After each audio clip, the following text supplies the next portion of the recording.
하나님의 크신 사랑과 은총이 여러분의 삶에 함께 하시기를 빕니다. 오늘은 제사장 취임식이라는 제목으로 함께 하나님의 말씀을 나누도록 하겠습니다. 오늘 본문 말씀 출애굽기 29장 전체에는 내용이 굉장히 긴데 제사장 취임식에 관한 절차와 형식 그리고 그 내용이 아주 자세히 또 디테일하게 기록되어 있습니다. 성경과 이스라엘 역사를 살펴보면 여러 사람과 여러 직분에 대한 이야기가 많이 기록되어 있습니다. 하지만 그 중에서도 가장 중요한 것은 바로 제사장의 직분입니다. 이스라엘의 역사는 제사장의 직분과 함께 했다고 말해도 과언이 아닐 정도입니다. 제사장 직분이 얼마나 중요했는지 이스라엘 역사 속에서 한번 살펴보도록 하겠습니다. 하나님은 이집트 제국을 탈출한 출애굽 공동체의 지도자로 모세를 선택하셨습니다. 그리고 모세의 형 아론과 그의 아들들에게는 제사장의 직분을 맡기셨습니다. 제사장은 하나님 앞에 나아가 백성의 죄를 용서해달라고 간구하는 역할을 맡았습니다. 그리고 백성들에게 하나님의 말씀을 가르치고 또 하나님의 말씀을 선포하는 역할도 하게 되었습니다. 제사장은 통일 이스라엘과 북이스라엘 그리고 남유다 왕국에서 하나님을 섬기는 역할을 했고 이스라엘의 상징과 같은 존재가 되었습니다. 제사장 그룹은 특히 솔로몬 성전을 통해서 이스라엘의 정신적 지도자로 자리매김하게 되었습니다. 출애굽 공동체가 가나안에 정착하게 되고 사울이 12부족, 12지파를 통일해서 통일 이스라엘을 만들고 그 이후에 다윗과 솔로몬 시대를 거치면서 솔로몬 시대에 예루살렘에 아름답고 화려한 성전이 완공됩니다. 그리고 이 성전을 중심으로 제사장 그룹이 하나님을 섬기는 일을 하게 되죠. 그러면서 백성들에게 하나님의 말씀을 선포하고 하나님의 말씀을 가르치고 또 백성들의 죄를 하나님 앞에 고백하며 용서를 구하고 제사장들이 이스라엘에서 통일 이스라엘, 특히 남유다 왕국에서는 정말 가장 중요한 역할을 해왔습니다. 그래서 시간이 지남에 따라 제사장 그룹은 이스라엘 백성들의 정신적 지주가 되었습니다. 그런데 남유다가 얼마 후에 바벨론 제국에 멸망당하게 됩니다. 그래서 예루살렘 성전이 불에 타 무너져 내렸고 이때 사실상 제사장 그룹도 역사 속에서 사라지게 되었습니다. 성전이 파괴되었으니 자연스럽게 제사장 그룹도 해체되고 말았던 것입니다. 남유다가 바벨론 제국에 멸망당하고 그와 함께 예루살렘 성전이 불에 타 무너져 버렸습니다. 더 이상 제사장들이 일할 공간이 사라지게 된 거예요. 그래서 이때 사실상 역사 속에서 제사장이라는 그룹이 소멸되고 맙니다. 물론 바벨론 포로 이후 시기에 수룹바벨을 중심으로 또 에스라와 수룹바벨을 중심으로 제2성전이 건축되기도 하고 약간의 제사장들이 등장하기도 하지만 제사장의 족보가 완전히 끊어졌다고 해도 틀리지 않습니다. 그리고 이스라엘 역사 속에서 그 바벨론 포로 이후로 약 300년 동안 제사장이 없는 어두운 시기가 시작됩니다. 이때 이스라엘은 헬레니즘 제국을 세운 그리스의 알렉산더 대왕의 침략을 받고 이스라엘은 알렉산더의 속국이 됩니다. 식민지가. 그리고 알렉산더가 죽은 이후에는 이집트와 시리아 제국의 식민 지배를 받게 됩니다. 그리고 그 이후에 로마 제국의 식민지가 되는 것입니다. 시리아의 왕 안티오쿠스 에피파네스 4세가 굉장히 유명한 왕인데 이 왕이 이스라엘을 아주 잔혹하게 다스립니다. 예루살렘 성전을 모독하고 이스라엘의 백성들을 무시하고 굉장히 폭압적인 정치로 이스라엘을 지배합니다. 그래서 이스라엘 백성 중에 마카비라는 사람이 있는데 이 마카비 패밀리들, 이게 마카비 가문이라 그러는데 이 마카비 가문이 독립운동을 주도합니다. 시리아 안티오쿠스 에피파네스에 대항해서 마카비라는 그 사람을 중심으로 이 시리아의 독립전쟁을 몇 년 동안 펼쳐가지고 시리아 군대를 몰아내고 마침내 이스라엘의 독립을 쟁취합니다. 이 날을 한우카, 수전절이라고도 하는데 성경에도 기록되어 있는 절기입니다. 그리고 이 전쟁에서 독립전쟁에서 승리한 이스라엘은 90년에서 100년 동안 독립을 누리게 됩니다. 그런데 이 독립은 완전한 독립이라기보다는 약간 불완전한 상태에서 독립을 90년, 100년 동안 유지하게 되는데 문제가 발생합니다. 이 마카비 가문에서 독립전쟁에서 승리했는데 마카비 가문에서 새로운 왕이 탄생하는 것은 백성 누구도 인정할 수 있는 그러한 사실이었습니다. 그런데 이 마카비 가문에서 선을 넘는 행동을 합니다. 그게 뭐냐면 왕과 제사장을 겸직하려고 하는 것입니다. 독립전쟁에서 승리한 독립군 장군이 왕이 되는 거 이상하지 않습니다. 그런데 이 왕이 하나님을 섬기는 제사장직까지 겸직하겠다고 나선 것입니다. 이에 반발해서 광야로 뛰쳐나간 사람들이 있는데 우리는 그 사람들을 에세네파라고 말합니다. 성경에 세례 요한이 이 에세네파에 속한 일원일 것으로 추정이 되고 광야에 나가서 금욕적이고 경건한 생활을 실천하면서 광야의 동굴 속에 숨어서 성경을 기록합니다. 이 성경이 1947년, 2000년이 지난 다음에 1947년에 광야의 동굴에서 발견되는데 우리는 그것을 쿰난 사본이라고 부릅니다. 이 광야에서 아주 금욕적인 생활을 하면서 열정적인 신앙생활을 하게 되면서 성경을 기록하고 많은 신앙의 문서들을 남겼는데 광야가 고온 건조하잖아요. 그래서 2000년 동안 그 문서들이 썩지 않고 잘 보존돼 있다가 2000년 뒤에 발견됐는데 그게 또 성경 중에서 가장 오래된 성경 사본이에요. 굉장히 성경 역사에서 유서 깊은 사본이 이 에세네파에 의해서 발견되었습니다. 기록되고. 그런데 이 에세네파가 마카비 가문이 왕과 제사장을 겸직하는 것에 반대해서 생겨난 그룹이라는 사실도 매우 독특합니다. 그리고 우리가 성경 시대의 신약성서에 매우 자주 등장하는 바리새인들, 이 바리새파가 있는데 이 바리새파도 왕과 제사장을 겸직하려는 마카비 가문에 저항했던 사람들이었습니다. 이들은 백성들에게 율법을 가르침으로써 이스라엘의 부흥을 꿈꾸었습니다. 하지만 이들은 시간이 지남에 따라 그들의 정신이 변질되었고 급기야 예수님 당시에는 가식과 위선의 대명사가 되었습니다.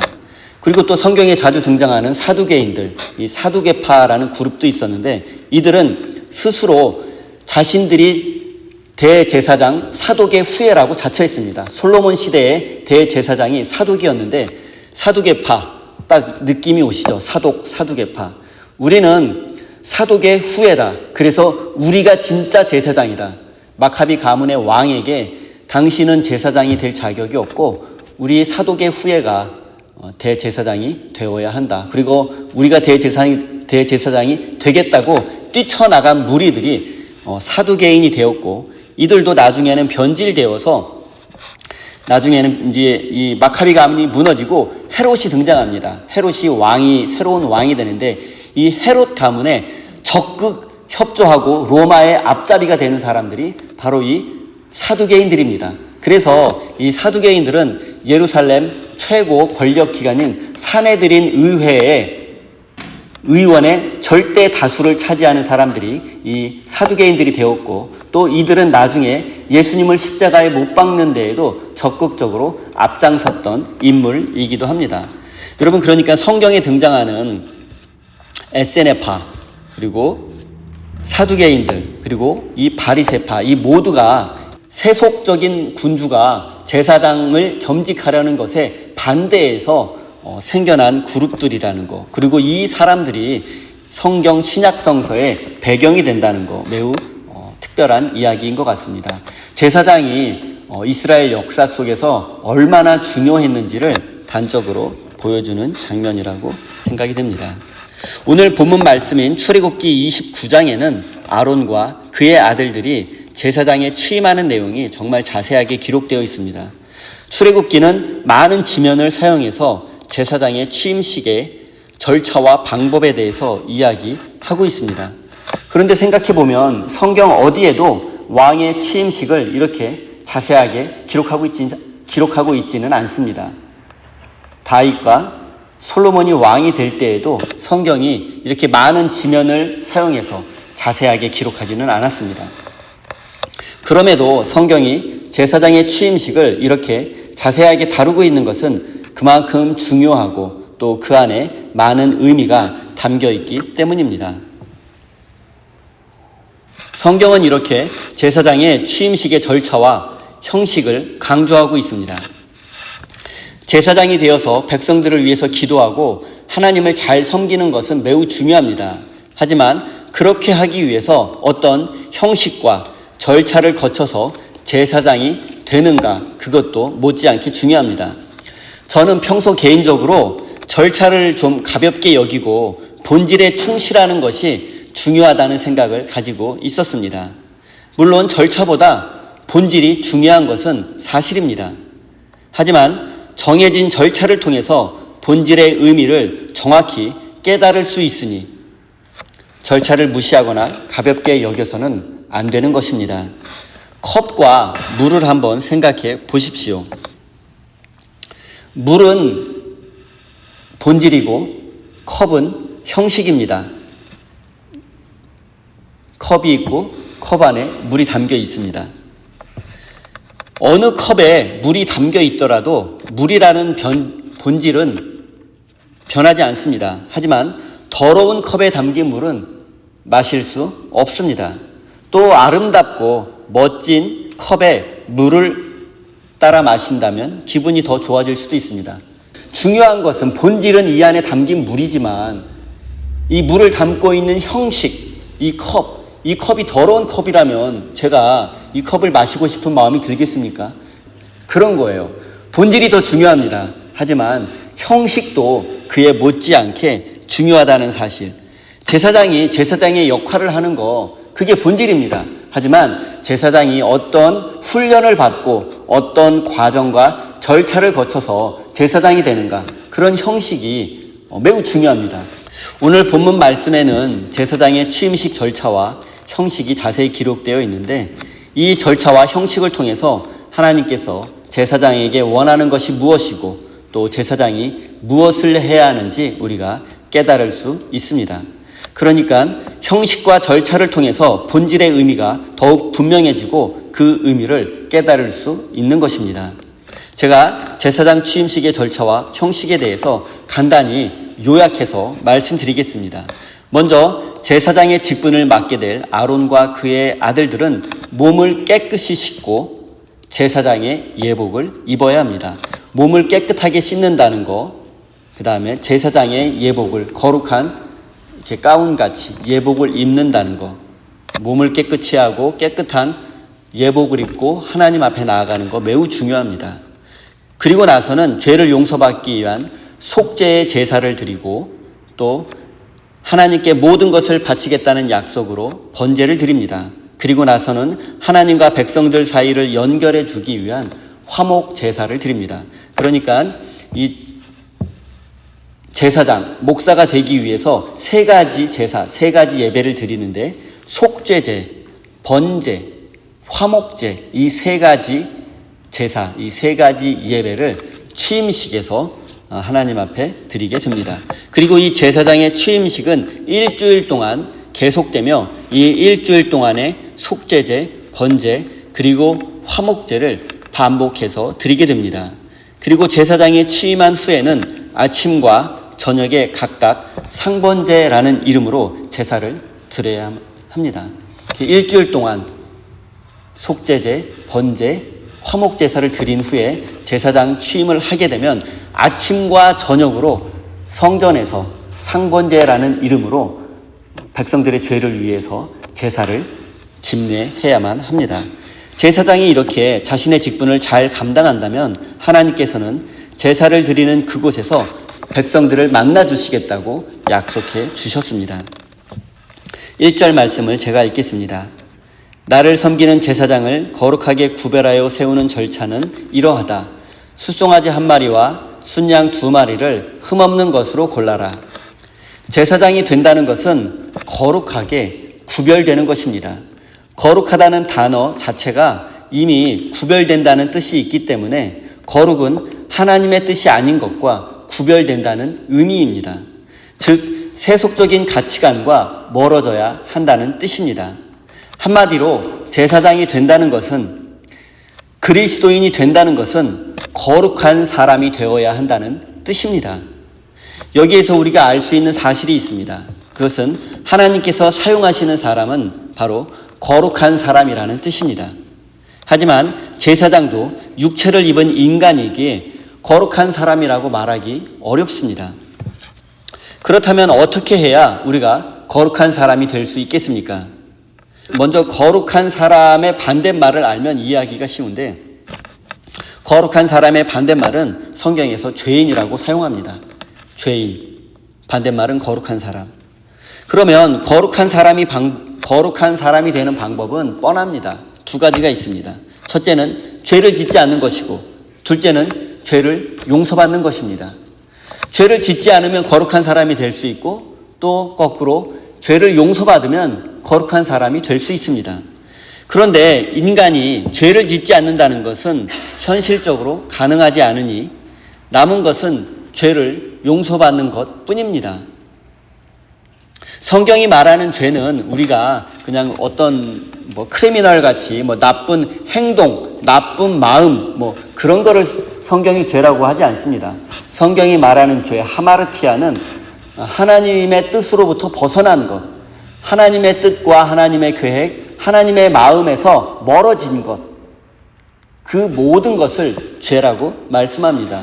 하나님의 죄가 이렇게 엄격하기 때문에 육체를 입은 인간은 그 어느 누구도 하나님 앞에 죄인이 아니라고 말할 수 없습니다. 그렇기 때문에 우리가 거룩한 사람이 될 수 있는 유일한 방법은 죄를 용서받는 것 뿐입니다.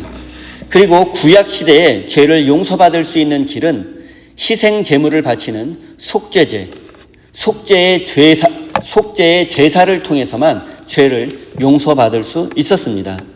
죄인인 인간이 죄를 용서받기 위해서는 하나님 앞에 나아가 희생 제물을 바쳐서 속죄의 제사를 드려야만 합니다. 이것이 죄를 용서받고 거룩해지는 첫 걸음입니다. 그리고 하나님을 섬기는 제사장이 되기 위해서는 반드시 죄 용서를 받기 위한 속죄의 제사를 드려야 한다는 뜻입니다. 제사장도 먼저 하나님 앞에 나가서 죄를 용서받아야 한다는 뜻입니다. 여러분, 목사도 마찬가지고 여러분도 그리스도인도 마찬가지입니다. 여러분이 먼저 하나님 앞에 나아가서 죄 용서를 받고 죄의 문제를 해결해야지만 거룩한 삶을 시작할 수 있습니다. 그런데 중요한 것은 희생 제물이 필요하다는 것입니다. 내가 하나님 앞에 용서받기 위해서 희생 제물을 바쳐야 되는데, 이 희생 제물이 나의 죄를 대신 뒤집어 쓰고 희생양이 되어서 죽게 됩니다. 희생제물, 즉 희생양이 필요합니다. 죄를 지은 죄인은 자기 대신 죽을 양을 데리고 제사장 앞에 나아갑니다. 그리고 그 양의 머리에 손을 얹고 기도합니다. 그러면 그 순간 나의 죄가 그 양이나 염소에게 전가됩니다. 그리고 그 희생제물로 바쳐진 양이 피를 흘리고 불에 타 죽을 때 하나님은 그 피 흘림과 불의 탐을 보시고 우리의 죄를 용서해 주십니다. 이것이 바로 죄를 용서받기 위한 속죄의 제사입니다. 속죄제. 그리고 제사장도 제사장의 직무를 시작하기 전에 반드시 속죄의 제사를 드려야 하고, 제사장도 여느 인간과 마찬가지이기 때문입니다. 구약시대의 제사장은 오늘날 목회자뿐만 아니라 예수님을 믿는 모든 사람이 오늘날 제사장이라고 할 수 있습니다. 목회자의 예를 들면 목회자도 하나님 앞에 속죄의 제사를 드려야 합니다. 그래야 죄 용서받고 거룩한 삶을 시작할 수 있기 때문입니다. 속죄의 제사를 통해서 자신의 삶을 돌아보고 죄를 깨닫게 됩니다. 죄인인 내가 죽어야 하는데 죄 없는 희생 제물이 나 대신 죽는구나. 내가 죽어야 하는데 죄 없으신 예수님이 나 대신 피 흘려 십자가에서 죽으셨구나. 우리는 날마다 이 사실을 마음에 새겨야만 합니다. 목회자뿐만 아니라 모든 성도들은 날마다 이 사실을 깨닫고 새로운 마음으로 하나님 앞에 나아가야만 합니다. 그래야만 하나님과 새로운 관계를 맺을 수 있고 거룩한 삶을 향한 여정을 시작할 수 있기 때문입니다. 그럼에도 불구하고 많은 목회자들과 그리스도인들이 속죄의 제사를 드리지 않습니다. 자신이 죄인이라는 사실을 잊어버리거나 인정하지 않습니다. 믿음으로 구원받았다는 사실에 취해서 하나님의 은혜와 용서가 필요한 죄인이라는 사실을 망각한 채 살아가는 성도들이 적지 않습니다. 이유는 간단합니다. 죄 용서를 위한 속죄 제사를 드리기 위해서는 반드시 희생 제물이 필요하기 때문입니다. 많은 사람들이 하나님께 마음으로만 용서를 구할 뿐 희생 제물을 바치지 않습니다. 히브리서 기자는 피 흘림이 없으면 죄 사함도 없다고 말씀합니다. 또한 말라기 선지자는 하나님께 병들고 다친 짐승, 쓸모없는 짐승을 가지고 와서 희생 제물로 바치는 백성들을 향해서 하나님은 너희의 제사를 받지 않는다라고 말하기도 했습니다. 성경은 우리에게 흠이 없는 것, 가장 좋은 것으로 희생 제물을 바치라고 말씀합니다. 이것은 비싸고 화려한 물건을 하나님께 바쳐야 죄 용서를 받을 수 있다는 뜻이 결코 아닙니다. 하나님은 우리의 결단이 진심인지 묻고 계시는 것입니다. 우리가 얼마나 우리의 죄를 아파하고 있는지, 우리가 얼마나 죄를 미워하고 안타까워하고 있는지 하나님은 우리에게 묻고 계십니다. 그리고 우리가 정말로 죄를 아파하고 미워한다면 무거운 마음으로 결단하고 하나님 앞에 나아가야 합니다. 그리고 나 대신 피 흘려 죽어가는 그 희생 제물을 바라보면서 나 대신 피 흘려 십자가에 달리신 예수님을 생각하면서 다시 한번 자신의 죄를 깨닫고 하나님 앞에 거룩한 삶을 결단해야 합니다. 이런 결단이 없이는 제사장이 될 수 없고 거룩한 사람이 될 수 없고 그리스도인이 될 수 없습니다. 사랑하는 성도 여러분, 하나님께서 제사장에게 처음으로 요구하신 것은 속죄의 제사를 드리라는 것입니다. 마찬가지로 우리가 하나님의 사람이 되고 하나님의 일을 하기 원한다면, 거룩한 삶을 향해 결단했다면 우리는 하나님 앞에 나아가 죄 용서를 위한 속죄의 제사를 드려야만 합니다. 우리가 속죄의 제사를 드리지 않고 죄 용서를 받지 않은 채, 그리고 거룩한 삶을 향해 결단하지도 않은 채 우리는 얼마든지 사실 제사장의 역할을 할 수도 있고 그리스도인의 가면을 쓰고 살 수도 있습니다. 얼마든지 사람을 속이고 심지어 나 자신까지도 속이면서 살 수 있습니다. 하지만 하나님을 속일 수는 없습니다. 하나님은 나 자신보다 나를 더 잘 알고 계십니다. 그런 하나님을 속일 수 없습니다. 사랑하는 성도 여러분, 여러분이 정말로 하나님의 일을 하기 원하고 거룩한 삶을 향해서 결단했다면 가장 중요한 것은 하나님 앞에 나아가 죄의 용서를 받는 것입니다. 우리의 죄를 대신해서 희생제물이 되어주신 예수님을 믿는 그 믿음으로 우리는 하나님 앞에 나아가고 또 죄의 용서를 받아야만 합니다. 그러면 하나님은 우리를 용서해 주시고 새로운 삶으로, 거룩한 삶으로 우리를 인도해 주실 것입니다. 이제 제사장 취임식에서 드려야 할 두 번째 제사 알아보겠습니다. 그것은 바로 번제입니다. 번제는 이미 여러 차례 말씀드렸던 것처럼 희생제물로 바쳐진 짐승을 불태워서 하나님께 드리는 제사입니다. 그런데 짐승을 불에 태울 때에는 연기가 나기 마련입니다. 짐승이 불에 탈 때 나는 냄새는 사실 역겨운 냄새입니다. 스테이크를 미디움으로 굽는 그런 냄새가 아니에요. 우리가 삼겹살 굽는 그런 냄새를 말하는 게 아닙니다. 그런 향기로운 냄새를 말하는 게 아니에요.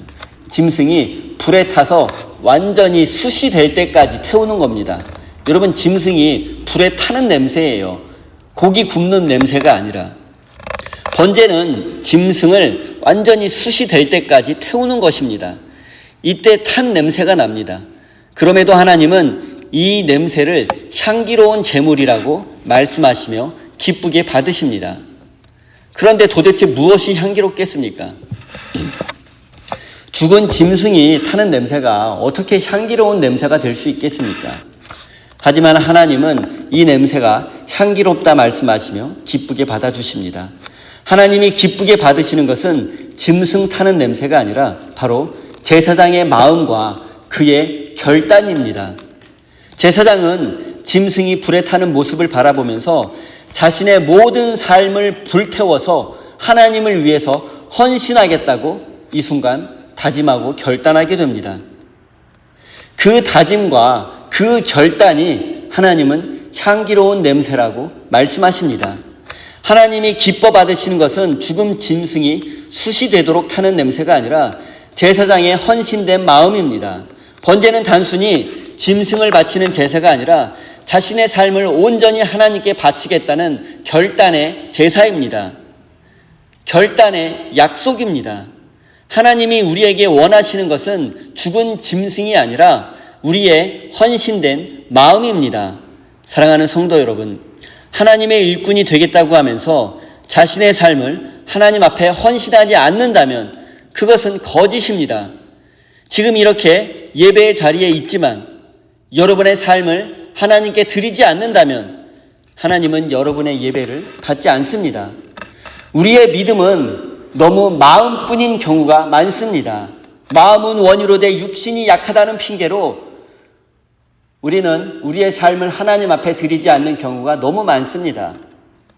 하지만 우리가 이런 핑계를 대며 제자리에 머물러 있기만 한다면 우리는 결코 하나님의 사람이 될 수 없습니다. 우리의 삶을 하나님께 헌신한다는 것은 우리의 삶이 숯덩이가 될 때까지 불사르는 것입니다. 그리고 그때 비로소 하나님께서 기뻐 받으시는 향기로운 냄새가 우리의 삶에 날 것입니다. 사랑하는 성도 여러분, 하나님은 자격 없는 우리를 구원해 주셨고 우리에게 제사장이라는 귀한 사명을 맡겨 주셨습니다. 그리고 지금이 바로 우리의 삶을 하나님 앞에 번제로 바쳐야 할 시간이라는 사실을 잊지 마십시오. 이제 제사장 취임식에서 드려지는 마지막 제사를 간단히 살펴보겠습니다. 그것은 화목제사입니다. 이 화목제사는 속죄제와 번제와는 약간 다릅니다. 앞에 두 제사는 희생제물을 전부 하나님께 바치는 제사입니다. 하지만 화목제사는 희생제물의 일부를 남겨두어서 제사를 드린 사람들이 함께 나누어 먹는 형식입니다. 그러니까 화목제사는 일종의 바베큐 파티라고 할 수 있습니다. 하나님께 예배를 드리고 함께 음식을 나누며 축제를 즐기는 것, 이것이 화목해 하는 제사입니다.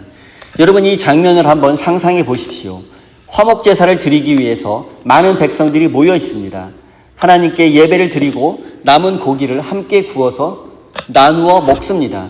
그냥 먹는 것이 아니라 하나님께서 우리를 파라오의 압제에서 구원해 주셨다.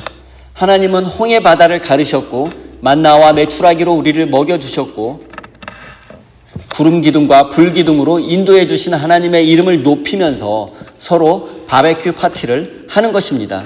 화목제사는 단순한 바베큐 파티가 아니라 하나님께 영광 돌리며 감사를 돌리는 시간입니다. 그리고 백성들은 이 화목제사를 통해서 하나님과 더욱 가까워질 수 있습니다. 백성들도 하나님 앞에 한 걸음 더 가까이 나아갈 수 있고, 즉 화목제사는 하나님과 백성들이 교제할 수 있는 시간입니다. 그리고 제사장은 이 화목제사를 통해서 백성들과 하나님 사이를 연결해 주는 역할을 해야만 합니다. 하나님께서 제사장 취임식에 화목제사를 드리라고 한 이유가 바로 이것입니다. 백성들에게 하나님의 말씀을 선포하기 전에 먼저 자신이 하나님과 가까운 사람이 되어야 합니다. 이것은 하나님과 교제가 끊어진 사람은 제사장이 될 수 없다는 뜻이기도 합니다. 또한 하나님과 교제가 끊어진 제사장은 더 이상 제사장이 아니라는 뜻이기도 합니다. 여러분, 목사라고 다 하나님이 쓰시는 것 같지는 않아요. 제가 신학교 다닐 때 친구의 아버님이 시골에서 목회하시는 목사님이셨는데 그 목사님, 그 아버지께서 우리 신학교 20살 우리 신학생들에게 해주신 말씀 중에 지금 30년이 지났는데도 마음에 잊혀지지 않고 새겨진 말씀이 있습니다. 그 친구 아버지께서 저희들에게 들려주신 말씀이 목사라고 하나님이 다 쓰는 게 아니다. 목사가 나중에 부패하고 타락하고 변질되면 하나님이 쓰다가 버리실 수도 있다. 그러니 너희는 끝까지 충성해라. 그런 말씀을 하셨어요. 하나님이 쓰다가 버릴 수도 있다고. 저는 이 화목제사를 보면서 그런 생각이 들었어요. 목사가 하나님과 영적인 교제가 끊어졌다면 하나님이 쓰다가 버리실 수도 있겠구나. 여러분, 이것은 여러분의 삶에도 그대로 적용됩니다.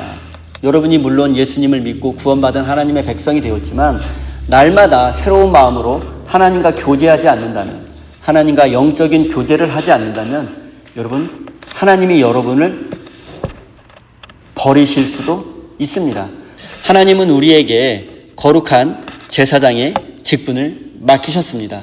저만 제사장이 아니라 여러분 한 사람 한 사람 모두가 제사장이라는 사실을 기억해야만 합니다.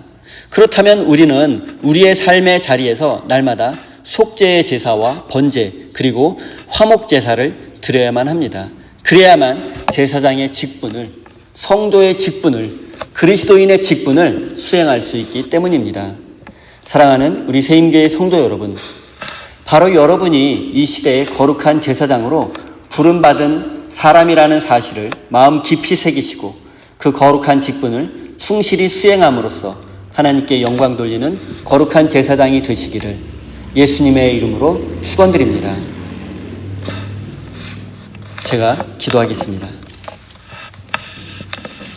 은혜로우신 하나님, 자격 없는 우리를 이 시대의 제사장으로 불러주심에 감사드립니다. 우리가 이 거룩한 직분을 충실히 감당해야 하지만 현실은 그렇지 못했음을 고백합니다. 하지만 우리가 죄책감에 사로잡혀 낙심하지 않게 도와주십시오. 우리의 삶의 자리에서 매일매일 속죄의 제사와 번제 그리고 화목 제사를 드림으로써 이 거룩한 제사장의 직분을 감당할 수 있도록 인도해 주십시오. 목회자와 선교사와 같이 전문적으로 직업적으로 하나님의 일을 하는 사람만이 제사장이 아니라 우리 그리스도인 모두가 거룩한 제사장으로 부름받았음을 깨닫게 하여 주시고 이 거룩한 사명을 감당할 수 있도록 우리에게 믿음과 지혜와 용기를 더 주십시오. 사랑의 하나님, 이 시간 우리 성도들이 하나님을 향한 감사의 마음을 담아 소중한 예물을 올려드립니다. 기쁘게 받아주시고 바친 모든 손길들을 기억하여 주시고 저들의 삶에 감사와 기쁨이 가득할 수 있도록 은혜 내려 주십시오. 우리 성도들이 눈물로 씨를 뿌릴 때 많은 열매를 추수할 수 있도록 축복해 주시고 저들이 간절히 기도할 때에는 속히 응답하여 주십시오. 그리하여 우리 성도들이 날마다 주님의 은혜와 축복을 누리게 하시고 저들의 삶이 천국의 기쁨으로 가득하게 해 주십시오. 예수님의 이름으로 기도드립니다. 아멘.